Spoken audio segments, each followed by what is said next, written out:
Everyone, welcome back to the channel. तो finally आज हम आ चुके हैं बहुत इंपॉर्टेंट टॉपिक पे, that is important bacterias for our university exam. मतलब आपकी यूनिवर्सिटी एग्जाम के लिए काजल दी ने तो पास कर दिया यूनिवर्सिटी। ठीक है, देखो इसमें जो आपको इम्पॉर्टेंट बैक्टीरियाज करने हैं उसमें एक बैक्टीरिया मैं सबसे पहले ऐड कर देती हूँ, नहीं तो मैं भूल जाऊंगी। That is Corynebacterium.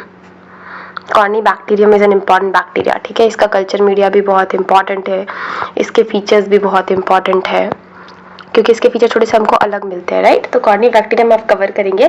इसके अलावा जो हमको कवर करने हैं काजल दी, उसको देखते हैं। सबसे पहले आप करेंगे साल्मोनेला, जो मैंने आपको करवा दिया है। आई गेस 3 वीडियोस लगे मुझे साल्मोनेला पूरा करवाने में, तो आई गेस इससे ज़्यादा आपको कंटेंट तो साल्मोनेला के ऊपर चाहिए ही नहीं होगा। मैंने पूरा अपूर्वा शास्त्री कोशिश किया है कि जितना भी उसमें दिया हुआ था मैंने ऑलमोस्ट पूरे टॉपिक को कवर कर दिया है, ताकि आपको कभी भी दिक्कत नहीं हो साल्मोनेला के किसी भी टॉपिक में। उसके बाद अगर आप अपूर्वा शास्त्री पढ़ते हैं, you will be on a good to go. ठीक है, तो that is a long answer question. हमारी यूनिवर्सिटी में मेरे खुद के पेपर में ये 20 मार्क्स के क्वेश्चन में आया था।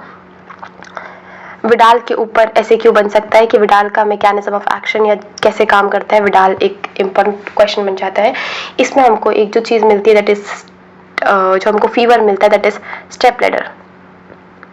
ठीक है, मतलब बढ़ेगा घटेगा, बढ़ेगा घटेगा, बढ़ेगा घटेगा, बढ़ेगा घटेगा, लेकिन नॉर्मल पे कभी नहीं आएगा। तो यही आपको क्वेश्चन दिया जाता है स्टेप लैडर के ऊपर। ठीक है, दूसरा जो इंपॉर्टेंट क्वेश्चन बनता है दैट इज स्पाइरोकिट्स। स्पाइरोकिट्स में ट्रेपोनेमा एक एलोक्यू बनता है। ठीक है, ट्रेपोनेमा तो प्रॉपर एलोक्यू के फॉर्म में आता है।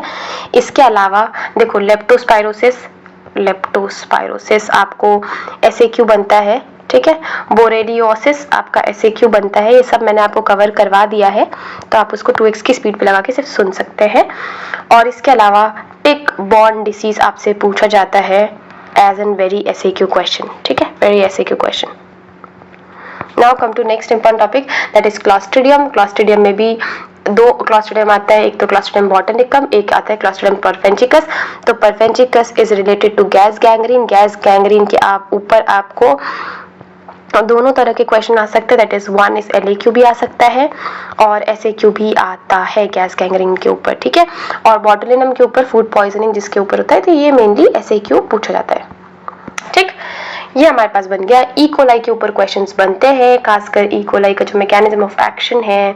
इसके अलावा लैब डायग्नोसिस है, तो ई कोलाई भी आप प्रिपेयर करेंगे। शिगेला आप प्रिपेयर करेंगे एज एन एसएक्यू। कोलेरा आप प्रिपेयर करेंगे एज एन एलएक्यू।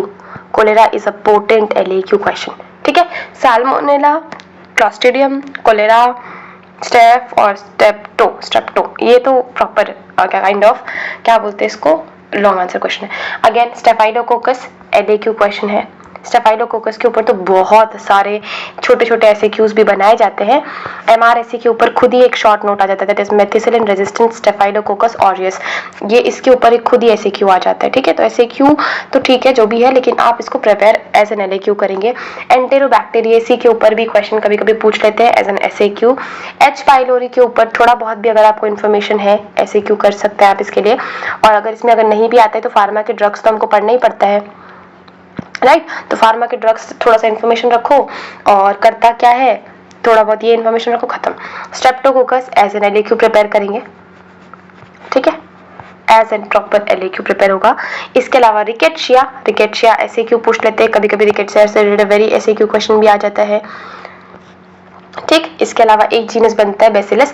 बेसिलस के ऊपर यूजुअली एसएक्यू पूछा जाता है। कुछ कुछ यूनिवर्सिटी में इसमें एलएक्यू भी है, बट एलएक्यू जितना इतना वो तो लगता नहीं है, लेकिन हाँ कहीं कहीं पूछा गया। बट आप प्रिपेयर एसएक्यू के लिए भी करेंगे तो आप लिख करके आ सकते हैं। ठीक है, तो दिस आर, और एक मैंने आपको बताया 13th में आप ऐड करेंगे, that is corynebacterium diphtheriae. Coryne देख रहे हो, कॉर्नीबैक्टीरियम डिप्थेरी। तो ये आपके कुछ इंपॉर्टेंट क्वेश्चंस है, that is salmonella, spirochetes, clostridium, E coli, shigella, vibrio, strepto, enterobacteriaceae, H pylori, rickettsia और बेसिलस। ठीक है, तो बेसिलस का जो जीनस है। तो ये कुछ हमारे इंपॉर्टेंट ग्रुप ऑफ बैक्टीरियाज है, जिसमें भी आपको एज एन एलएक्यू आपको 4-5 सबसे पहले प्रिपेयर करने, दैट इज साल्मोनेला। ठीक है, इसके अलावा आपको क्लॉस्ट्रिडियम परफेंजिकस के ऊपर काफी क्वेश्चन आजकल पूछा जाता है, गैस गैंग्रीन के ऊपर। इसके अलावा आप फाइब्रो कोलेरा के ऊपर करेंगे, डायरेक्ट राइस वाटर डायरिया के ऊपर आएगा, स्टेफ के ऊपर करेंगे, स्ट्रेप्टो के ऊपर करेंगे। इसके अलावा अगर आपके पास टाइम बचता है तो आप कॉर्नीबैक्टीरियम के ऊपर करेंगे, और फिर अगर आपके पास भी टाइम फिर भी बचता है तो उसके बाद आप जो बचा कुछ टॉपिक है कभी कभी इकोलाई के ऊपर भी आपसे डायरेक्ट क्वेश्चन जो है वो पूछता रहता है, लेकिन यूजुअली इतना प्रॉपर LAQ नहीं बनता। अगर क्लिनिकल केस के उसमें देखा जाए तो क्लिनिकल केस में तो कम से कम जो LAQ है इनके फीचर्स आपको याद होना चाहिए कि साल्मोनेला में का जल्दी स्टेप फीवर आएगा, परवेंजिकस में हमको क्रिपिटस का साउंड मिल रहा है, कोलेरा में हमको राइस वाटर डायरिया मिल रहा है, स्टेफकोकस स्टेफाइलो में हमको skin related skin scald infection मिल रहा है, स्टेप्टो में भी हमको क्या फीचर्स मिल रहे हैं, तो हमको इनके तो लॉन्ग के फीचर्स पता होने चाहिए, ठीक है। So this are the important topic जो आपको इंपॉर्टेंट बैक्टीरिया जो आपको खत्म करने हैं, और कुछ एक्स्ट्रा मिक्स्ड टॉपिक जो मुझे इन स्लाइड्स में छूट गए हैं, इन कुछ 4-5 पार्ट्स में छूट गए हैं, उसको भी हम कवर करके आपको एक डिफरेंट स्लाइड में मिल जाएगा। और आपको ऐसा लगता है कि काजल कोई टॉपिक छूट गया है तो just do let me know in the comment section. तब तक के लिए मिलेंगे नेक्स्ट वीडियो में। Till then bye bye, take care.